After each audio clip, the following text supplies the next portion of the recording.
Hey, Mark, have you fallen in love with Formula One yet? I have. And I didn't think I would, but you were right again. You're right lots. That's the weird part. I hate to admit it on the show, but you are right the 9 out of 10 times. 9 out of 10. Drive to Survive on Netflix is Fantastic. an incredible series. You will fall in love with Formula One, believe it or not. 100%. It's crazy. I did. It's I can't believe how well put together it is. But then you Very actually smart. fall in love. And again, big kudos to the people that bought F1. They're young Yes. guys or younger, and they hired a crack team of marketers to say, hey, how are we going to get the next generation to watch this? Lo and behold, I mean, they could have just called us, but lo and behold, like, hey, let's use social media. Let's use Netflix. Let's make the drivers cool and accessible for our fans. And boom, there you are. Now you wake up at 6 a.m. to watch practice runs in Dubai somewhere. Hey, 25-year-old girls on Instagram are talking about F1 drivers all of a sudden, how they want to date them. Yeah, that didn't happen before. It is incredible, and It is. I'm into it. I'm into it. I watched the last Me too. race. I'm picking teams. I like certain drivers. Daniel Ricciardo from Australia is a funny dude. Yeah. And so I really like that. Speaking of driving, you shouldn't drive under the influence ever. Correct. Right? However, if you do enjoy some beverages such as ale and beer, you just head over to the Me and Jesse podcast channel. Yes. And turn into the new beer review that we have up on the channel. Fantastic, Jesse. We've got 3 episodes. We've got a new one coming out tomorrow as well. And I give you the rundown on No pizza beer. review. No pizza No reviews pizza here. review. No Beer review. because Beer. we said, hey, what do people like? Well, we like drinking beer, and with the popularity of craft beer growing in North America, especially, hey, it's time to jump in. And if you want the best reviews, you come to the Me and Jesse YouTube channel. Our dear friend TJ Hartstein, one of the greatest sommeliers in the entire planet. If you want to talk about wine, actually lots of things, flavor. The guy knows flavor. You call up TJ. But he called me and said, you're bang on. He said Jesse is maybe like world class at this beer review thing. And because I don't know nothing about it. So he calls me up and says, you are the man when it comes to beer. And when TJ said that, I got excited. Someone wants a review on your hair today. On my hair. They said it's on point. We should get a review. How many J's? That's a 4.98 J's. Thank J you very scale. much. Mrs. P been my hairdresser for 35 years. So, I give her She all knows what's props. She does. She That knows one what's up. time you had to go to someone else, it wasn't good. We don't want to say his name because we got much love for him, but he butchered me. We know we can't say his name because we got mad love for him. We got mad love.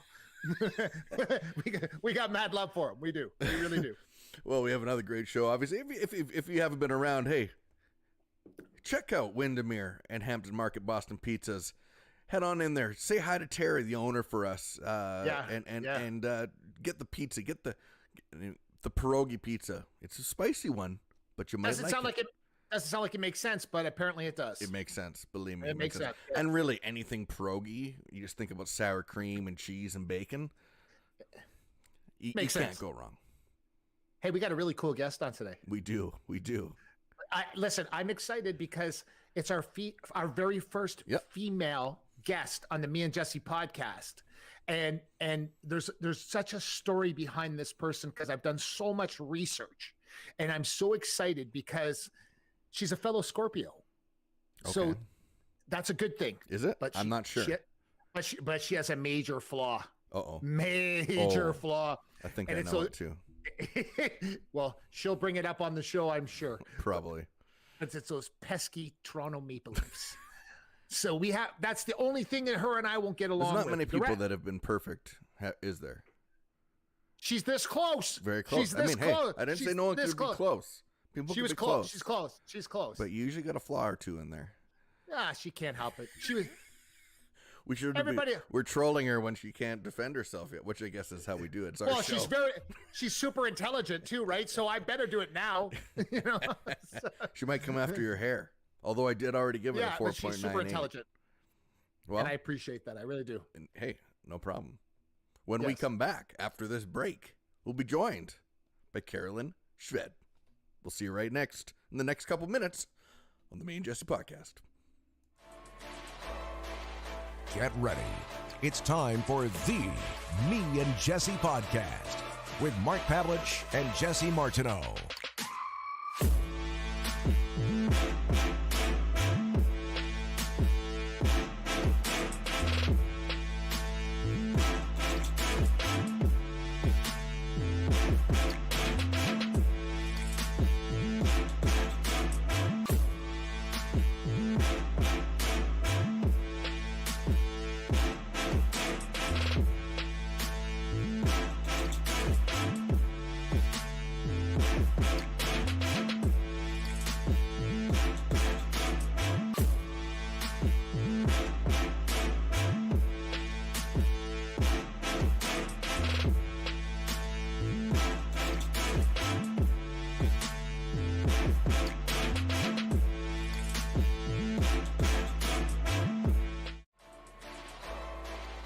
Get ready.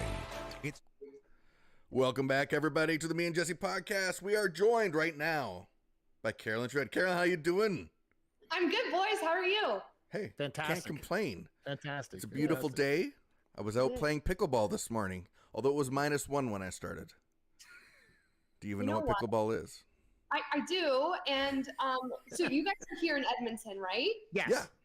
I'm adjusting to the weather here, and I heard that the winter was not nearly as bad as what... We got off lucky this year. That's what I heard. And there was a 2-week stretch where I did not want to leave the house because mentally I didn't know if I could do it. And I've experienced cold weather in Toronto. Like, we get a lot of snow, and it's obviously cold. This was a whole different ball game. So -1 to me is like, where's my bathing suit? I'm ready to go out on the porch and get some sun rays, because, you know, in that stretch where it was like -40, -45, my poor dog, he has no teeth, so his tongue hangs out all the time. Poor guy got his tongue stuck to a pole. And I was like, I'm so sorry, Cash. I was like, welcome to Edmonton. I'm the worst dog owner in the world. We weren't prepared for this, but what a welcome it was. And we're happy to be here now. But -1, I'll take it every single day of the week. Absolutely. Can we get this out of the way first before we even get rolling? Because Here we go. I am so well prepared. No, Jesse, I'm not going there yet. Okay. I will not. I will start on a positive note. Caroline, is it true that you possibly have the coolest looking father on the planet? It is absolutely 100% true and confirmed. That not only do I have the coolest looking father, but that he is the coolest father in the world. And that's no disrespect to any of the other dads out there, but I just got lucky. No, I'm telling people right now that's watching the show, your father is the hippest, coolest. He could have been the third member of ZZ Top, hands down, and he looks so cool. I was like, I want to hang out with your dad. I'm like, this guy looks so cool. And I was like, yeah, listen, all other fathers out there, do not get mad. Do not be disheartened. Her father has to be the coolest father in the world. There's no question. He's watching this right now. Oh, wow. He's my biggest fan, and I love him for that. So both parents are watching. So I just know that he's going to rewatch this part of you saying that 100 times, because no one is my dad's biggest fan but himself. So my mom hates the beard. My mom wants the beard gone, but he's known in Ontario as the quote unquote Polish godfather. Yes. So he will never shave the beard, and I'm a big fan of it. And he's so cool. Like the man, you know, the man's in his 60s, and it's like he's 20 and he lives every day like that. So I respect it. Well, I'll tell you, beards are very accepted on this show. Yes. So, you know, we can relate.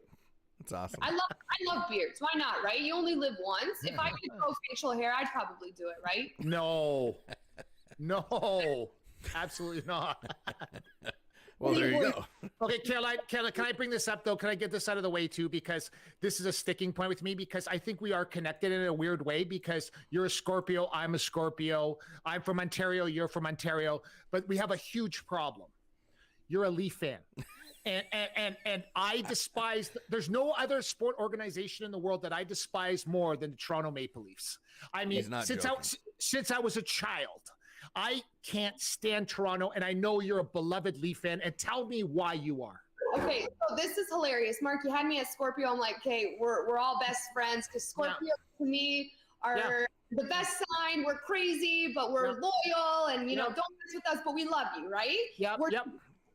Toronto Maple Leafs. See, there's Wayne Gretzky in the background because obviously my fiance is the #1 Oilers fan in the world. So there's so much Oilers memorabilia around the house. And I said that at some point, like I had an idea around Christmas. I'm like, let's put Christmas lights on the house and like do some blue, some orange. Like I need to create, the Leafs atmosphere in here. And he's like, there's absolutely no way. But for me, it went back to when I was younger. My dad and I watched every single Leafs game, and we were crazy. Like I would go to school with like a GR on my hand for Gary Roberts. Oh wow! I was Gary Roberts' #1 fan, and Brian McCabe and Cujo. Back in the day. All of them, Cabriolet. So I was, those were the days where we were just like heavily invested in the Leafs. When I went to school, when I went to the US, it kind of died down a little bit for me. And then naturally where I went to school, West Virginia, we were close to Pittsburgh. So then I kind of low key association became a Penguins fan. I also love Sidney Crosby. But now that I've been back in Canada for a while, I got, reintroduced to my Leafs roots. There's no other team for me. Blue's my color. Orange isn't. What can you say? That's what I chalk it up to. And oh boy. Mike and I always said there was a stretch right now where the Leafs and the Oilers played 3 games in a row. And I'm sorry, but the Leafs absolutely annihilated the Oilers. It was embarrassing. Yeah. Jesse and I, we're not Oiler fans either. No. So Jesse and I, we're not Oiler fans. So I grew up. I grew up in Windsor, Ontario. So you had 2 choices in Windsor, Ontario. You were either a Leaf fan or you were a hardcore Red Wing fan, and I chose the Red Wings. That's okay. Yeah, well, my uncle played for them and won 4 Stanley Cups, so that helped as well. It's blood. You can't go against blood. You cannot. It's thick in Detroit there for him. You cannot. It's so thick. It's so thick. But besides that, you're perfect. I told Jesse when we got you for the show, I said, she's almost perfect. It's this close. And he goes, what's the problem, Mark? I go, there's only one defining factor that doesn't make her perfect. And he goes, what's that? I go, because you're resilient, right? You're resilient. We can agree on that. You're super competitive, which I love. That's a huge attraction. You're Scorpio. You're from Ontario. But that Leaf thing came up, and I was like, thank God she's not perfect. You know what I mean? Like it's Well, that's a matter of opinion about the Leafs. That's right. With the competitiveness, you guys are spot on because it's just so funny. Mike and I were playing the other day Scrabble or Words with Friends, and I've never beat him. Okay, and it's so important for me to at least have 1 tick in the win column. Correct. And I haven't been able to do it. And I finally had these letters and I saw the board and I'm like, okay, if I put all these letters together, I have like a 75-point word and I'm going to take the lead and like, I'm going to win. Yeah. I saw on his screen that he was planning to put the letters where I wanted to put them. And I've never done this in my life. And it took a lot for me to say this, but I was like, dear God, Mike, don't put the letters there because I need those letters. I need that win. And I was like, I said, please don't go. And he was like, absolutely not. Because the only person more competitive than me is Mike. So he was like, no way am I going to let you win. So in that moment, I was just like, oh my God, what do I do? Because I'm so competitive that I just had to like, sadly, I'm growing as an individual because there's always growth, but I resigned the game and I hate to admit it, but Mike was right in that moment. I'm like, I'm such a sore loser. But the competitive juices in me, they run deep. Yes. They're real deep. So for everyone that might not, well, for the 4 people that might not know who you are, why don't you take us back to, I mean, Sportsnet soccer career, awesome stuff. But maybe when you're young, you're a girl, and you're deciding at this moment, maybe out of high school, maybe just before that, okay, I'm going to go down this road. What did that road look like for you? And how did you find yourself in the middle of it? Oh, it's such a great question because younger Caroline would have no idea. If you told me at 10 or even going into university that I'd be doing what I'm doing, I'd say you're crazy because I'm such an introvert, right? That's what people don't know about. I'm an introvert who when who wants to socialize, or when I need to turn it on, I'm able to, right? But for the most part, I like my shell. I like my home. Exactly. I love Netflix. I can watch an entire show in one day and like no one knows I'm alive, right? Yeah. So when I was 10, I was actually in gymnastics. I was in gymnastics for a large part of like my younger years. And I remember one day, the competitive side of Caroline, I could never land the vault. I would always go and I'd always mess up. And I'm like, I'm not good at this anymore. I can't do it. I'm not perfect. So I'm going to stop doing this and find something else that I'm going to be perfect at, because already at a young age, perfectionism and competitiveness and absolute like crazy Caroline already was alive and thriving, right? So I had quit gymnastics, which my parents weren't happy about, but they said, we support you, but you have to find a sport or something that you want to do, because you need to be in something, which I really respect my parents for, and I appreciate it. So my dad at the time was training for marathons, and I always looked up to my dad. So whenever he'd go to the track, I'd just go with him to watch him run around the track, because like what else would I have to do? And I remember one day I went to the track, and inside the track there was a soccer field, and there were two teams playing. And I was like, wow, what is this sport? Like, this looks amazing. And I believe in destiny. I believe in timing. I believe in, all of these things happening for a reason. So I saw that, and I'm like to my dad, I want to play this. My dad was on cloud nine because he loves soccer, and he played soccer in Poland. And next thing you know, I'm in a house league team. My coach says to me, Caroline, you're on defense. I have no idea what that even means. I'm like, sure. And I go and play. Now, by the age of 14, I'm on the provincial team, making my way to the national team. And to me, that's just such confirmation that it was what I was supposed to be doing, right? I became obsessed with soccer. Like, back in the day. There's that word. Oh, obsessed. Yeah. I remember Mark Cuban saying once, you'll never succeed at something unless you're obsessed with it. And soccer was my life. Like, I would walk to school with like a retractable leash that your soccer ball would be in, and just like practice touches on my left foot, practice touches on my right foot. You'd never see me without a soccer ball. I was actually insane. So I went through, the national team program. The U17 Canadian national team represented Canada at the U17 World Cup, which was absolutely unbelievable. I don't even think I realized how big of a moment that was until like my later years now. Sure. And then had the opportunity, obviously, to go play Collegiate Division I soccer at West Virginia University, which was probably the most challenging time. I wasn't really expecting how hard it was going to be a student athlete. Right. But again, I don't ever regret that phase of my life. But it wasn't until third year university that kind of came out of my shell. I was always introverted before university, to the point where like I'd be afraid to order pizza on the phone. Right. My mom would be like, if you want pizza, call and get it yourself. And I'd be like, nope, not doing it, because I don't want to talk to anyone. And into university, I started getting out of my shell, but I was still very shy. People, I was afraid to talk to people, right? Like, what are they going to think? Blah, blah, blah.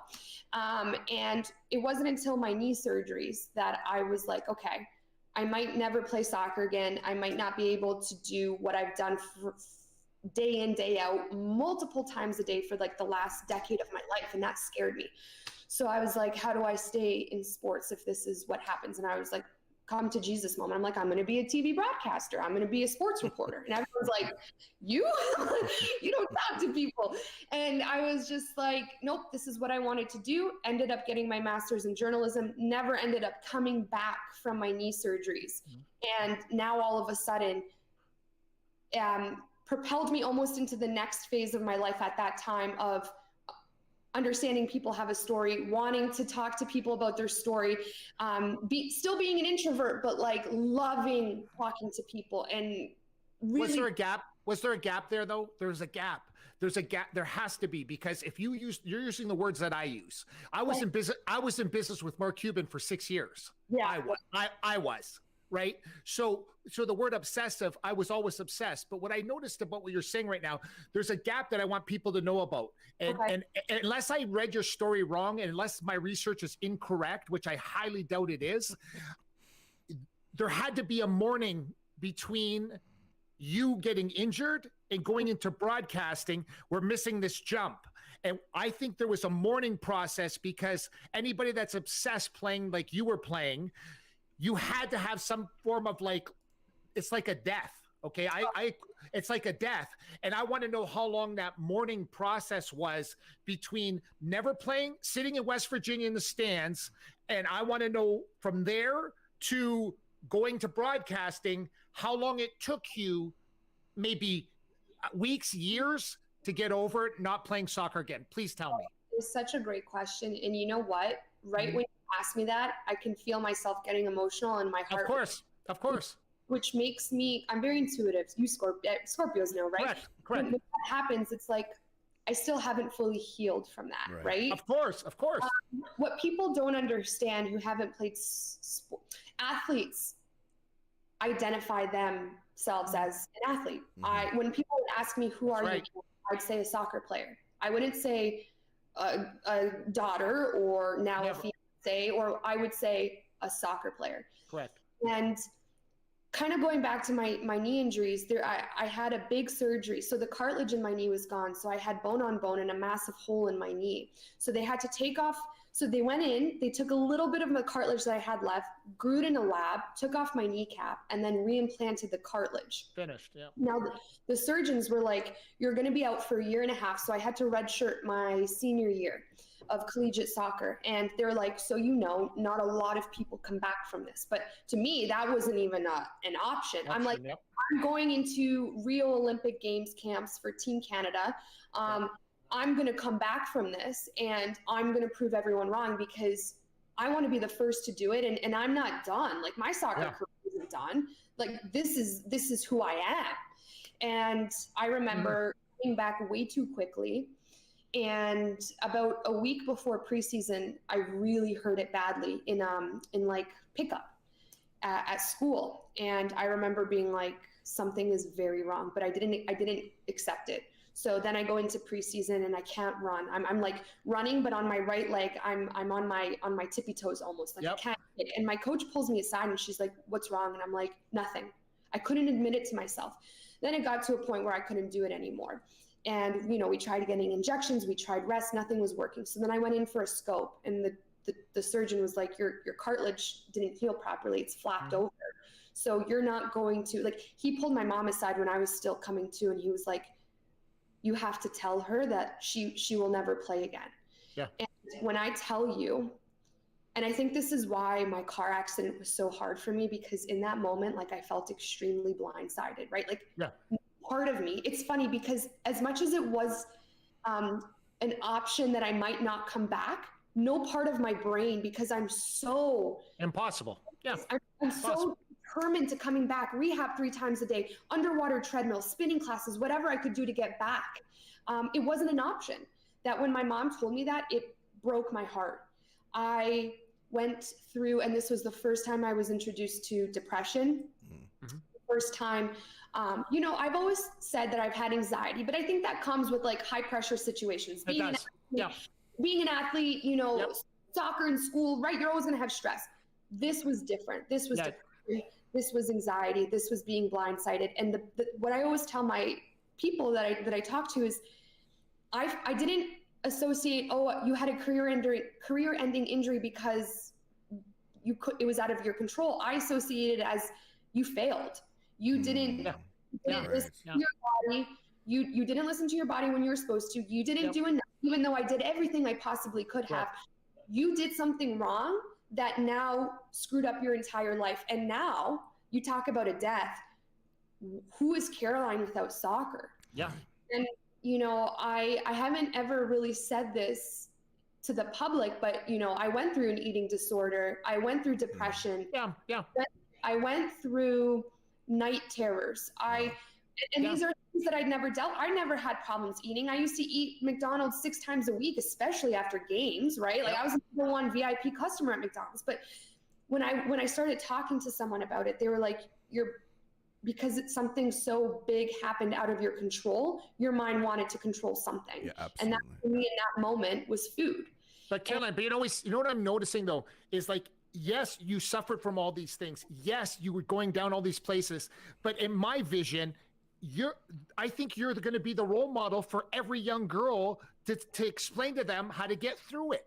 Like how to come through this, right? Like there has to be a time when we're talking about Jesse and I both have the too many problems to mention in our lifetime. But what I'm trying to tell you is that I look at you as that girl. Like when we're going to talk about your new show that you started as well on this show.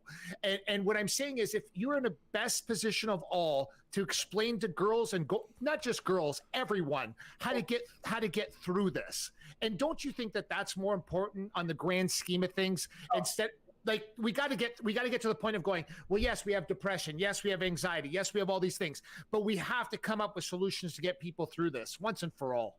1000%. And whenever I talk about this stuff now, I say, if I could go back and God is like, God would be like, do you want to change anything? I would not change a single thing because I think I'm supposed to be in this position to speaking my truth, speaking what I went through. Yeah. I'm not ashamed that I had an eating disorder. I'm not ashamed that I had PTSD. The journey and the process of a person's transformation, their evolution in their lifetime, you are right where you're supposed to be. And it's just a matter of like understanding that. I didn't understand why I had my knee injury when I did, right? Like, understand my car accident when I did. I was like, why did this happen to me? But now the way I try and think about it is like, why did this happen for me? That shift in perspective is life-changing. And I always say, God, please, like for the next little while, like I'd like a little break, no more, crazy big life-changing moments. But I understand that when these things happen, it's a redirection. And every time I find that people do something great or destined for greatness, you have to go through the mud. You have to go through the valley. You have to go through the shit to get to those places, because when you do get there, it actually means a lot more, doesn't it? It's like when you get like if you were like given a new Ferrari and you didn't have to work for it, you didn't have to do anything for it, you just were given it. Well, might like the gift, but you're not going to appreciate the effort and the work that went into actually building that thing and earning the money for that. Absolutely. In your scenario, I think you're in the same boat. I don't want to push you too hard into this, but I think for a lot of people, they need to know what it's like in that dark time. Mm-hmm. And what do you say to yourself, and what is the moment that you realized you started to come out of it? You guys can ask me anything, because again, I think I'm in this position now where I feel comfortable in being vulnerable, and it's also healing for me, 100%. Right? Sure. When you guys ask me even about soccer and my heart starts racing, it's because I haven't healed from that. Yeah. And now this is where I am in my life now to take time to do all that, because I haven't had any time. I think back with my knee surgery, the hardest thing, I remember calling my dad in the closet, and I didn't want my roommates to hear. So I went into the closet and I was just screaming, crying, like, what do I do now? Like, what do I do now? I didn't even think, like, of course I have my education, but you don't think about that in the moment. No, you can't see it. There was a time where in 2 months, all I had was an apple. And, I'm 5'7", and I was teetering the line of 100 pounds. So I wasn't eating. I wasn't sleeping. I was very unhappy and just lost. And through the support of like family and just taking a breath and being like, this is not Caroline not eating, like that's not you, you love food. Now you invested your entire passion in your life into soccer. What if we tried doing that with something else, which came to my master's program? But then, I have this very constant theme in my life about becoming obsessed, right? Like I was obsessed with soccer, and then I became obsessed with my master's program, and I finished a 2 years master's program in 1 year and did a thesis and everything, and just like I think I became obsessed with that. And then I became obsessed with becoming a TV broadcaster, and then obsessed at trying to be the best at my job. There's always this like deep pressure that I put on myself. And I think that came from, it all started with my knee injury, because I felt like I failed. And what's everyone thinking of me? So to answer your question, there were some very, very dark moments, but I don't really know just yet if I've like completely come out of it.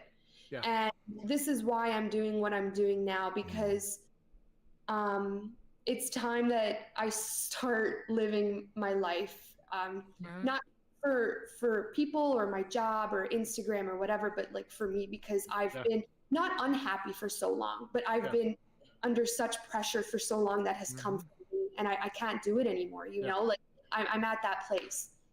Is there a time when you have to look at, because I've always preached obsession to people. So anything I've ever been successful in, I was massively obsessed with, but I married the perfect person in my life, because if it wasn't for her, I would have went down the dark hole and never returned, because the word obsession is dangerous. And like I said earlier, I was in business with Mark Cuban for 6 years. And I also talked to him about that. It's great to tell everybody to get obsessed, but that when you get to the point of like 16 years of doing something, and then you don't know what your daughter's favorite color is, you don't know what your son, like your mind, like when they're opening Christmas presents, you're down in your office working. So what I'm trying to tell you is, can you define your obsession and know the difference of, hey, let me go with my fiance for dinner and I'm not going to think about my obsession? Can you do that now? After my car accident, and this is a big reason why I had to take time away from work. I didn't heal after my car accident, and I get hot talking about this. I didn't heal after my car accident, and what I thought was obsessed became like 2.0. My mind, because I think I already had such an obsessive mind, went to a place I've never experienced. My fiance and I would be sitting, and he'd be like, "I'm talking to you, but like I swear, like it's like your eyes are even you're not present." I know. Yeah, you're not there. Yeah, because my mind was thinking about who's going to break into the house, such PTSD things. Am I safe? What's going to happen? Why haven't I heard from my parents in the last 10 minutes? Did something happen? It was on loop.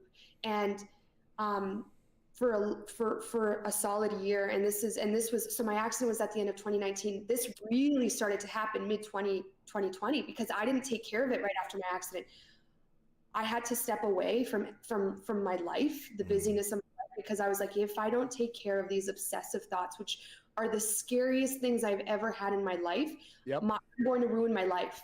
This isn't even about like career and money and followers and like, it's about surviving at this point. And I say on my podcast, like, I have the most amazing fiance. Finally, I have this life that I've always wanted, but my mind wasn't right. So it was like I was in a prison. And that's what scared me about I always say it's good to be obsessed with what you do, because your whole heart's going into it, but there's a fine line.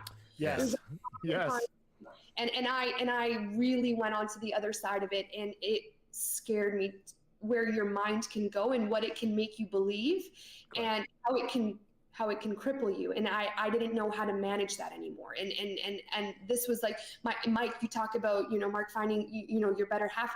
That was Mike. This is Mike for me. He was like, you need to take a step back. You've been going nonstop since you were basically 14. You didn't have any time off in school. Right from school, you went into your master's program. Right from your master's program, you went into work. Then you got into like the craziest accident. You haven't had time to just heal from anything. Correct. He kind of made me see that. And even talking to you guys now, even my body getting warm or my heart racing, like I have to do that for myself to ensure, like, my life's happy, Mike's life's happy, my future children, it's all about that. Like my definition of success has changed. It's no longer, it's no longer what I thought it was. Now it's like, how do I find peace? Because without peace, nothing's going to make me happy.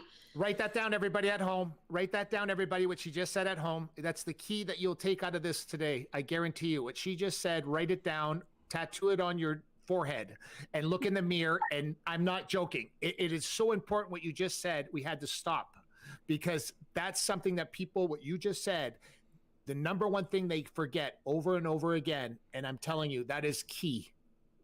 I just thought I'd point that out. I think you said something too about wholeheartedness, and maybe that's the shift that needs to happen between obsession and wholeheartedness, because, you know, obsession can become obsessive, and it can actually be very detrimental to even achieving what you want to get to.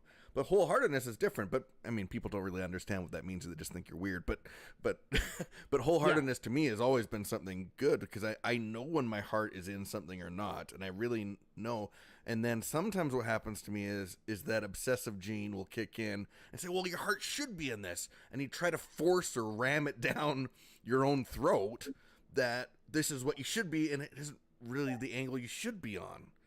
When you decided to, you know, leave, I mean, you had a job at Sportsnet. Like, there's not many people that get that job.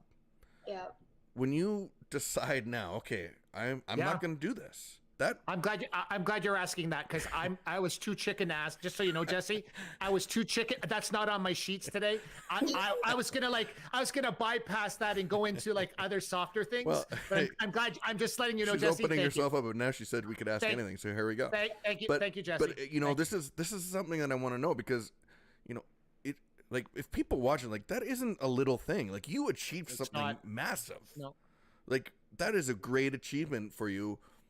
What is it there that, you know, okay, I'm not going to do, I'm going to take a different direction now? Oh, my car accident, I always say, was the worst day of my life. But in the moment, again, I didn't understand why it happened, but now I understand. So of course, I was so grateful to have the opportunity that I had at Sportsnet. I learned so much. That's the goal I set for myself in school, okay? Like, people would say only 1 in a million people get the job that you want. And I said, I will be that 1 in a million. So, you know.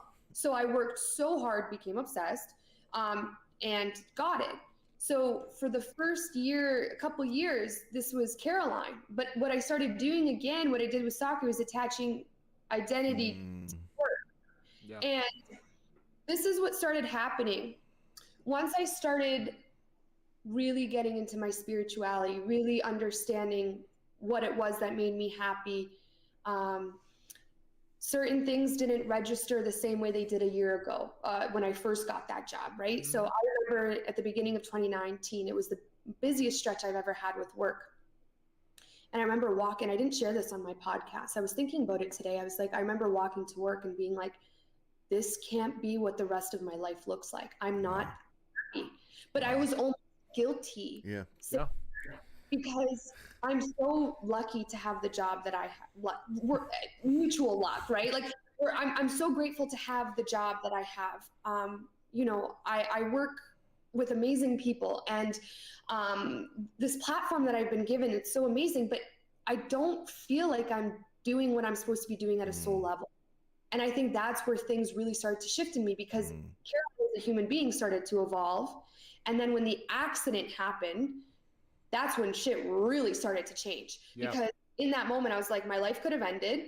The concept of time killed me, because I was like, okay, I wouldn't be here anymore, but I didn't really do what I wanted to be doing. And now I was aware that things can happen when you least expect it, just like my knee injury, but like on a much more severe level. So now I'm kind of like, what do you want in your life? And it took me 1.5 years to have the confidence, and not only to the world, not only to Sportsnet or the world or my friends or my family, but to Caroline.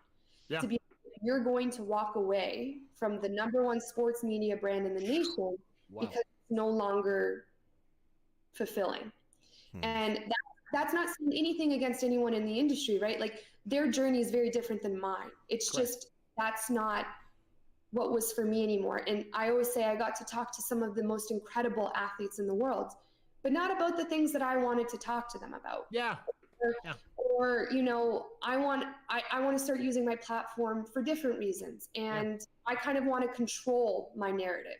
Yeah. I'm in control, and I want to control my narrative. And it really pushed me. Like I say on my podcast a bunch of times, there was so much change happening internally that when I didn't change the external, it made me very uncomfortable. It literally, this accident was a catalyst for me to get into this next chapter of my life. Now, do I know if I made the right decision? Who knows? But I always believe, we'll see. Yeah. that you are right where you're supposed to be. And I remember sitting once, and I'm very reflective. Like, people don't know that about me. I'm very deep. Every single thing I do is deep. I sat and I said, the fear of me and the anxiety and angst of me going back to work and in the studio outweighed me actually quitting. And it was in that moment that I was like, it's time to go. This is the biggest decision you're going to make. And for once in your life, you're going to do what's good for Caroline, not for Sportsnet, not for what everyone thinks is what you're supposed to do. I was struggling with PTSD. I was, struggling with being in the studio. And I couldn't cover up what I was trying to heal from any longer. And I made the decision to leave because it wasn't making me happy. And that's it. Obviously, I'm very grateful for the 3 years that I spent at Sportsnet. I'm very grateful for the opportunities and the teachings and the learnings. And I believe that I was supposed to learn this skill set. Like, again, I don't want to leave this industry. I believe God gave me, this journey of learning communication and understanding communication and a platform for a reason. But again, I think that chapter of my life is done, and I'm kind of ready to go into this next one. It's funny, on this show, we don't have it's not a format. It's not a platform. We talk about sports with people every day. But the funny part is about this show is you mentioned these specific words today on this show that I absolutely love. You use the words God. You use the word faith. You use the word blessed. You used all these words. You know what's funny, Caroline? Every guest we've had on this show, we've never once said, everyone has used the same words. Jesse, am I lying or what? Oh, yeah, I don't understand. Spiritual that people that go through the ringer that have to come to. But it's not even that. There's even people on the show that said they've never even talked like that before in an interview before, but on the Me and Jesse podcast, for some strange reason, they said they used the word Jesus, God, faith, spiritual, compassion, empathy. These are words like you don't usually hear on a sports show. You don't hear those words on a sports show, but every guest, if you go through on our YouTube channel or on our Facebook page, every guest has used it, Caroline. And I love that you have today because Jesse and I are huge advocates of that. But it's just interesting how because people are scared. People are scared to use those words out loud now. You know that, right? They don't want to use those words. They don't want to freak anybody out. But it's funny how comfortable you are now saying those type of things. And I'm so glad you did on our show today. I'm just saying that. Well, I really appreciate you guys having me on because even in these 43 minutes that we've been talking, I feel good. I feel relaxed, and again, I'm very in tune with energy, and I really appreciate you guys for saying that and for having me on. But to me, I've always believed in God. I really started to come into spirituality right before my accident, and I always said it was like I was sleepwalking for 27 years of my life before that moment. Wow. Now I'm finally awakened to, people don't need to believe it. It's energy. It's the universe. It's God, whatever you want to call it. But just believing in that and really. We call it God. We do. We do. It's funny because people do that all the time. They always come around us and they go, oh, you can call it whatever you want. And Jesse and I always laugh. We go, no, we just call it God. So so do we. And we're not telling anybody to call it anything different. We're just saying that's what we call it too. But once you have that trust in God, it's kind of like whether you make the wrong or right decision, you know that no matter where you're supposed to end up being in your life, you're going to get there because you're being guided, you're being protected. And I always say you can't miss anything you're destined to experience. So when a lot of people were like, why would you ever quit Sportsnet? I'm like, I did what was best for me. My heart and my intuition were telling me this no longer serves my highest good. And at the end of the day, if I'm supposed to be, whoever everyone thinks I'm supposed to be, it'll happen. But if I'm supposed to serve, coffee in Hawaii, that's what I'm going to go do. And I think it's very important for people to know that I'm in a place in my life where I want to control that narrative. And as long as I'm happy, I'm at peace, I just want to feel peace. I don't really care what I do, you know?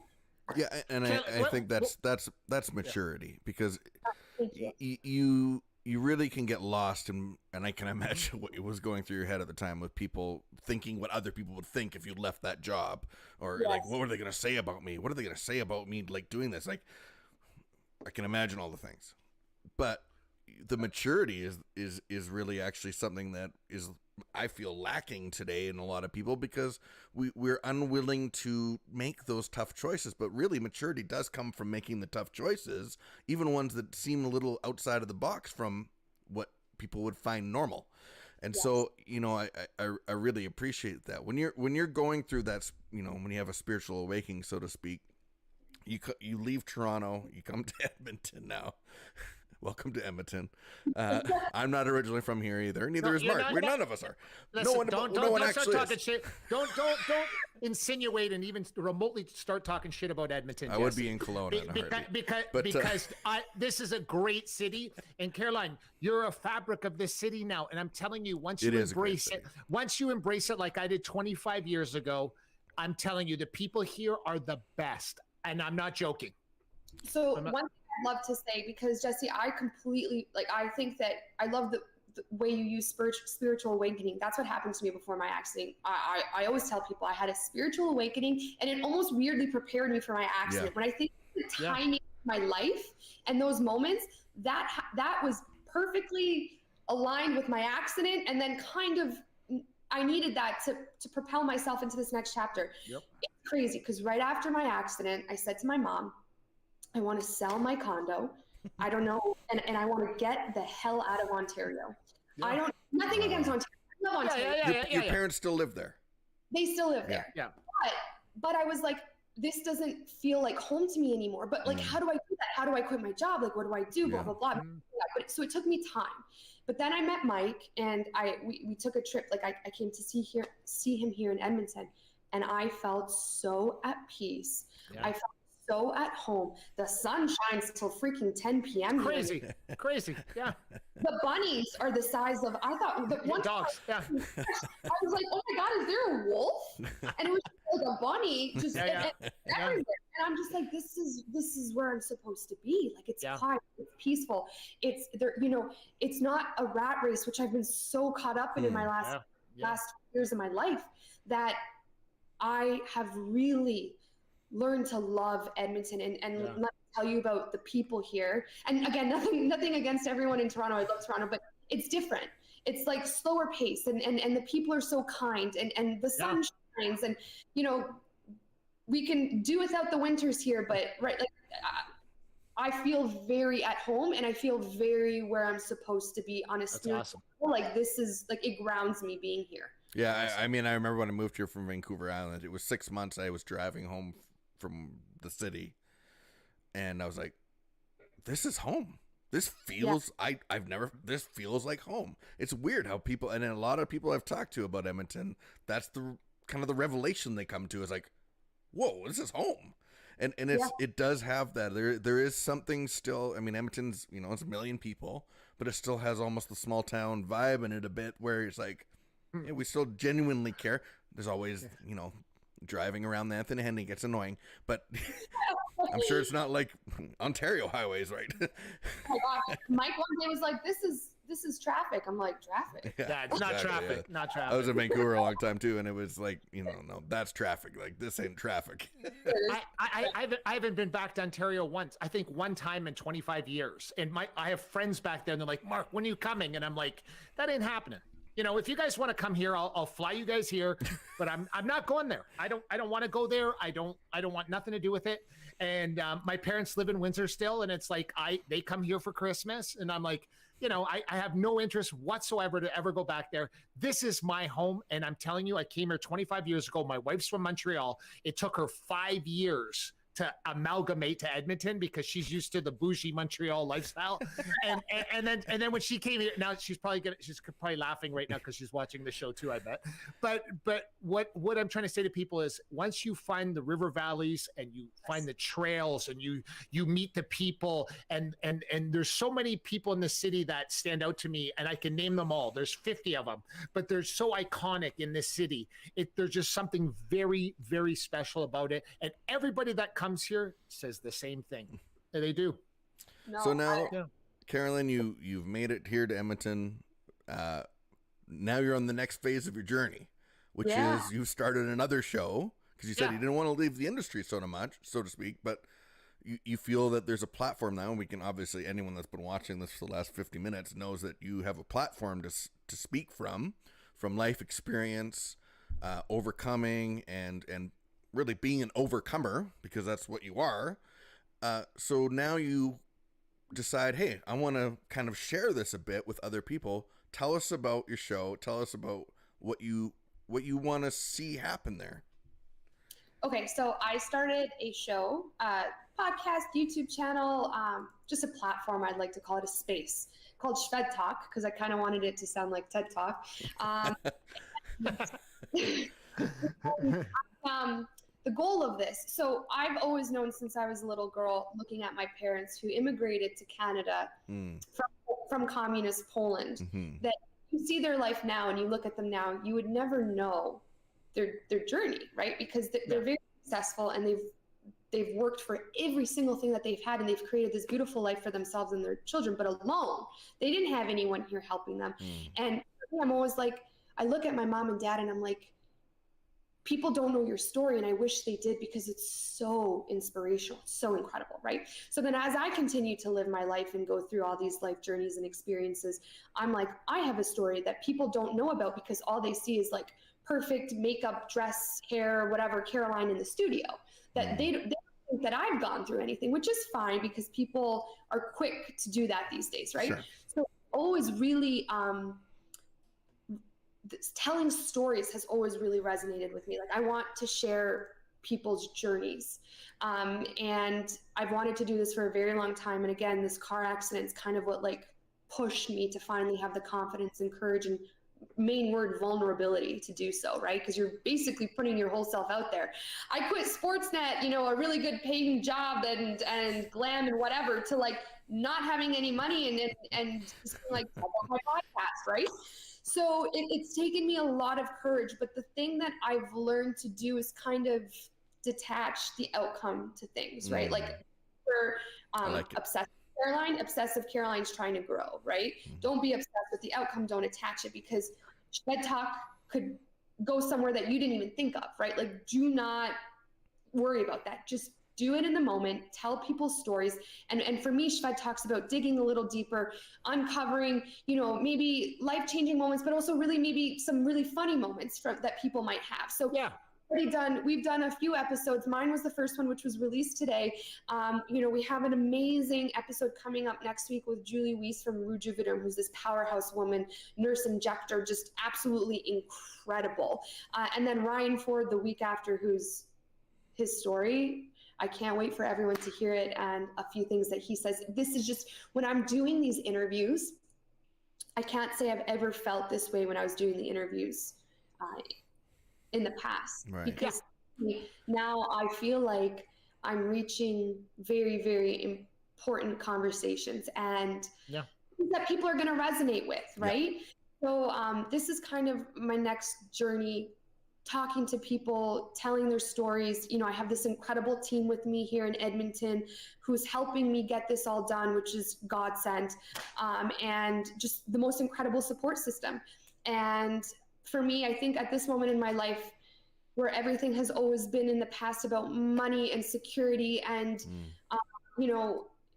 always worrying about those factors that I used to define success as, now I'm kind of like, okay, energy, happiness, storytelling, how I'm feeling doing these interviews, how I feel after the interviews are done, how I feel when these are being released. The process. And that's exactly what I'm focusing on now. And I really in the law of attraction. So I know when I'm kind of vibrating at that energy, I know that the only thing that can come is good. Yes. So I'm really just trying to focus on that and telling people's stories. And for people look at Ryan Ford and they think UFC, they think boxer, they think fighter. But now people are going to listen to the episode with Ryan Ford and see Ryan as a dad, see Ryan's adversity, see how Ryan raises his children and things and his thought process in certain situations. And it's so beautiful. I want people to get to know the person on the inside and not just see like the Instagram or the sport or, the profession. That's kind of the goal of this. Oh, awesome. Yeah. Hey, we can relate.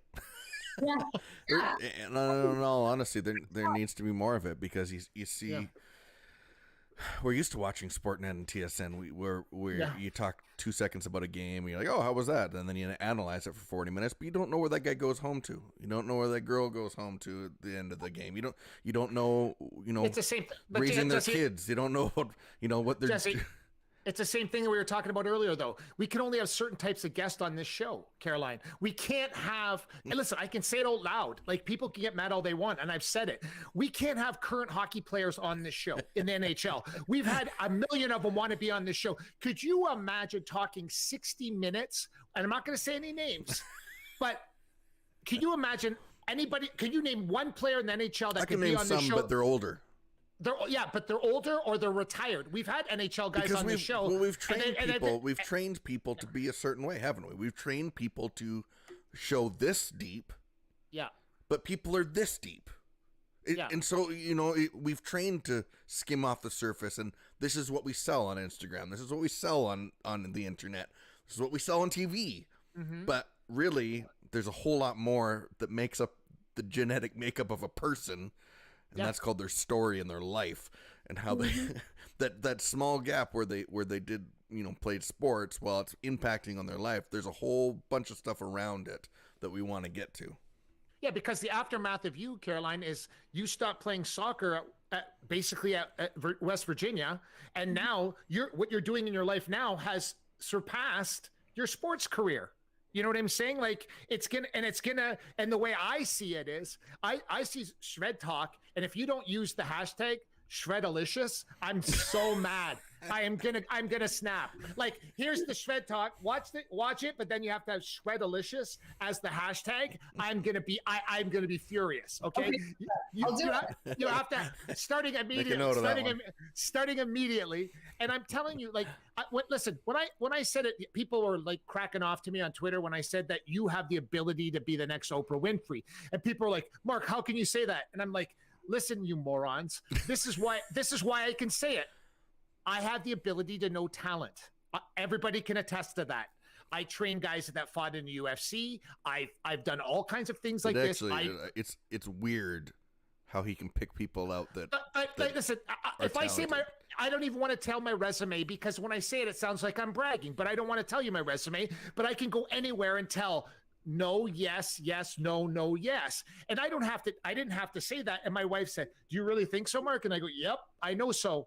The difference is you have to have the courage during your interviews to ask things that you don't want to put anybody down, but you want to know the inner guts. Like you said on this show today, you talked about eating disorder. You talked about PTSD. You talked about all these things, but this is what people want to know. Listen, you know how many people watch a show, and there's going to be thousands and thousands on YouTube after that watch it too, could care less about Caroline playing soccer. I'm serious. They want to know about this now. They want to know about Caroline. How did she get from car accident to her own podcast? How could she gut this out? Okay. And this comes from your parents. I'm giving them all props in the world, because I'm Croatian, which is right by Poland. And there's Polish people have this inner strength. Okay. And what happens is you got that from your father and mother because you watch their work ethic.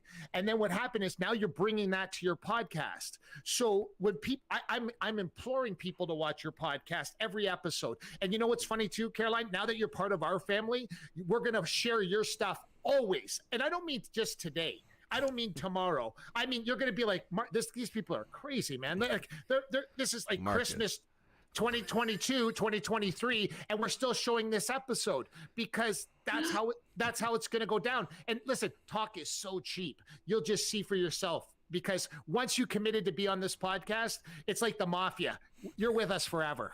Oh, and please know how humbled I am by all the That's true.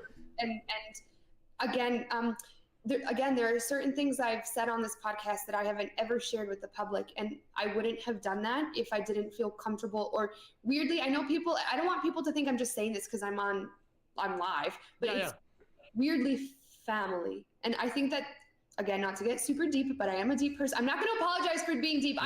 Being deep is awesome. No, do not apologize. And you start feeling connected to like-minded people. It's when you start feeling safe.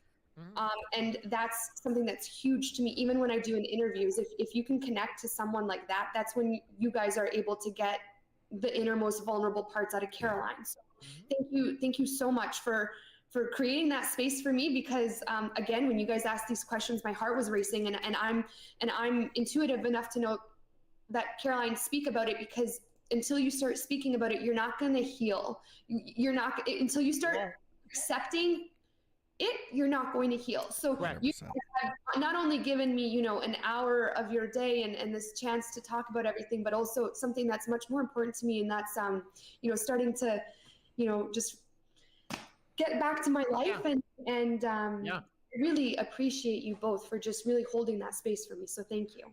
Caroline, if you could have played any other sport in the world and been a professional athlete in, which one would you have done? I think I would have. Oh my God. Okay, so I do that all the time.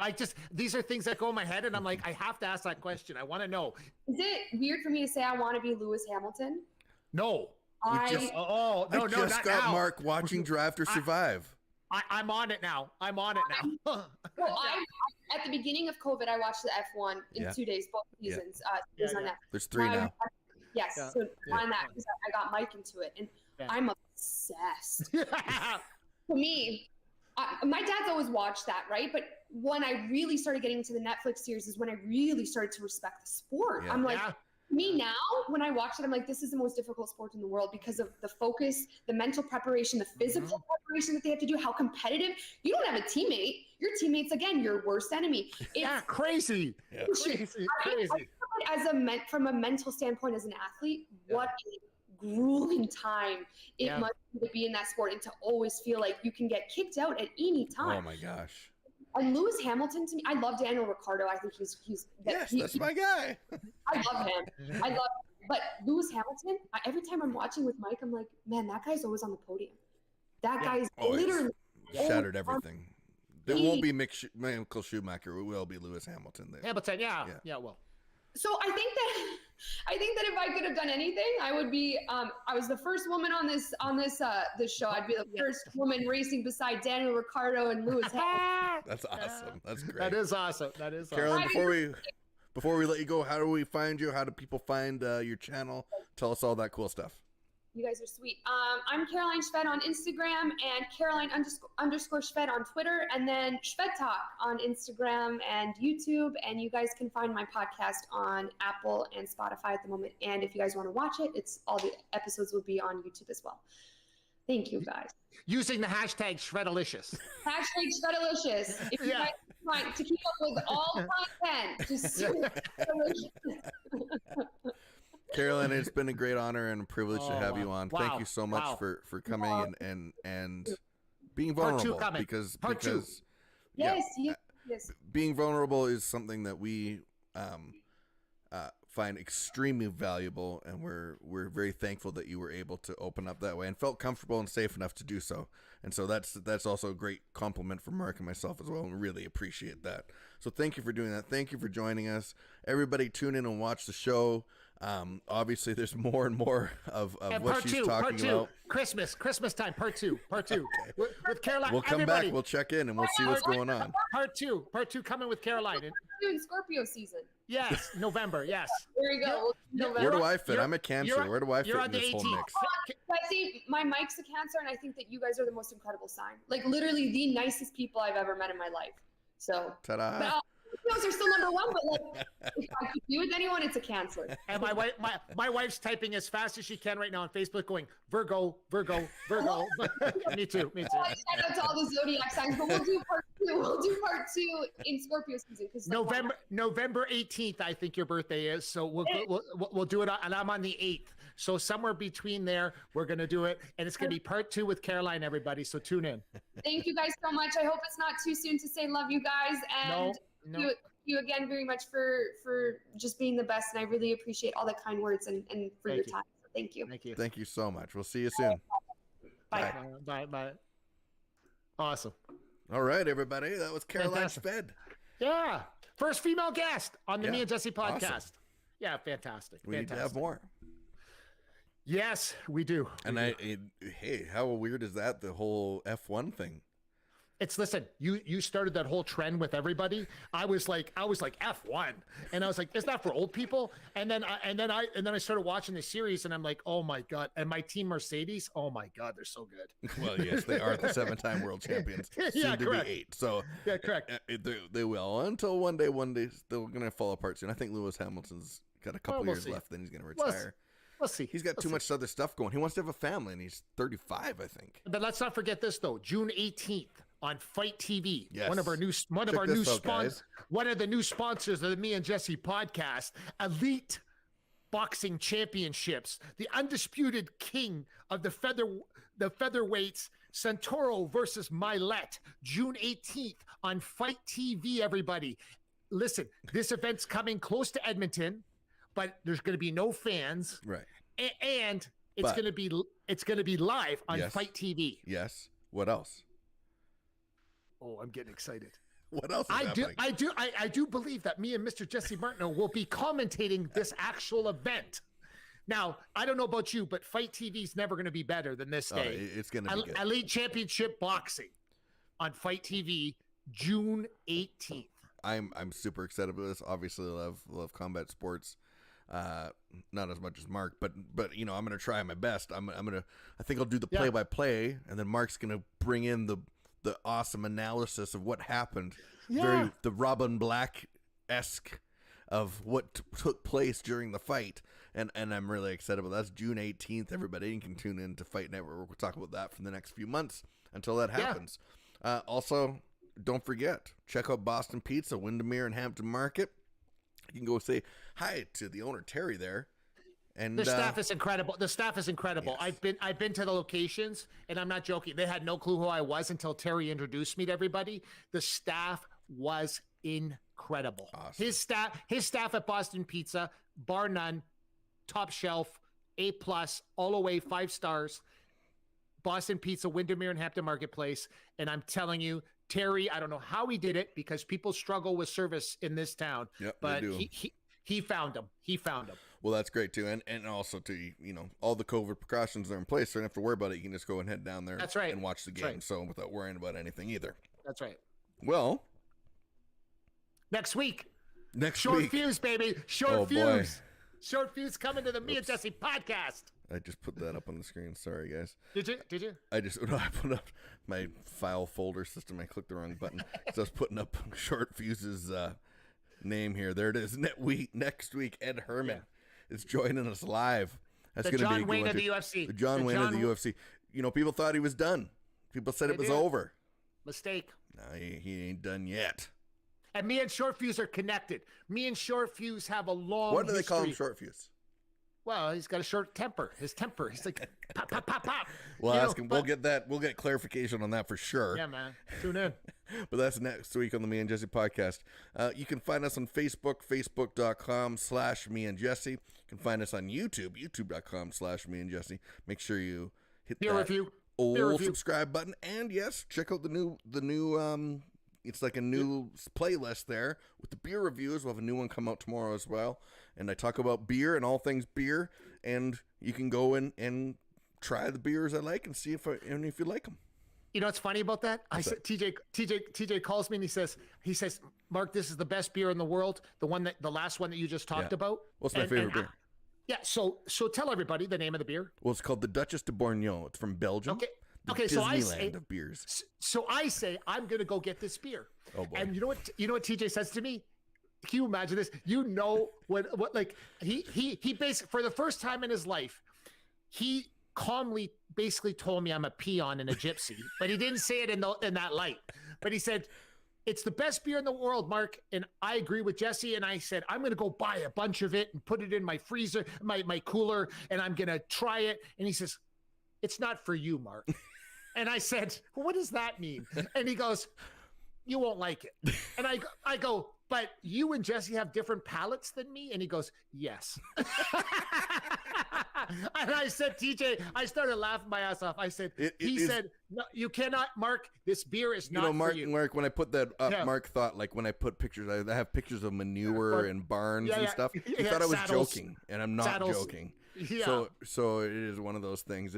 If you're afraid of beer, or you want to try different beers, or if you just drink Coors Light and Budweiser and all that other garbage, which is crap. Yeah. Go and look at the beer review, and you're going to find new things, and I'll put some things that are like this. I'll start comparing things and say, hey, can you do that for me? Yes. Can you do that for me too? Because I would like to try some of these beers, but I know the last one, I'm not. The last one wasn't for the faint of heart. I don't qualify. My palate doesn't qualify to drink that beer. You wouldn't like it yet. Correct. Yeah. So he said, that was so funny when he said that. He goes, Mark, it's not for you. Like I'm not there. Like I haven't graduated. My palate hasn't graduated to get there yet. So I thought that was pretty funny. Well, everybody, you can find us on all social media. That's Mark Pavelich at Mark Pavelich and everything. Obviously, you can find me everywhere at Jesse Martineau. Thanks so much, Carolyn, for joining us tonight. What a gem. What a gem. And gem. Again, it's amazing to have people open up and share vulnerably what they've been through, and I appreciate it so much. I think it just makes for family. Yeah, there's no other way to say it, because that's the thing with family. Like you love or hate family, whatever. But if you're open and you're honest, usually you can get through most things. So I think more people need to be more like family. But I think Short Fuse. But I think Short Fuse next week will be different. I think he will. I love him, man, and he's just a great person. But don't forget, 40 years old and re-signed at 40 years old, re-signed with the UFC again. So just to give you an idea what you're dealing with here. But he's like your he's like your Uncle Frank at the wedding with the lampshade on his head that says, "You got a problem? I'll give you a problem." And that's Ed Short Fuse Herman, and he's still rolling in the UFC. Won his last 3 fights. He's on next week. Yeah. Tune in, everybody. It's gonna be good. It's gonna be good. Yeah. Well, until next time, everybody. Another great show. Great show in the books. Fantastic. We usually have. I don't have a clever tagline. You don't? I usually do. I usually have something really good. Listen, it's so Szwedalicious. Tune in next week to watch the Me and Jesse podcast, 5 p.m. Mountain, 7 Eastern, 4 Pacific, every Monday, YouTube and Facebook Live. Thank you very much, Mark. This has been the most exciting. There's my tagline. Most exciting 60 minutes you spent on the internet this week. Go Raptors. Please. Please. Oh, boy. Well, until then, we'll watch F1 this weekend. We will. See you later, everybody. Thanks for watching the Me and Jesse podcast. Follow us at facebook.com/Me and Jesse.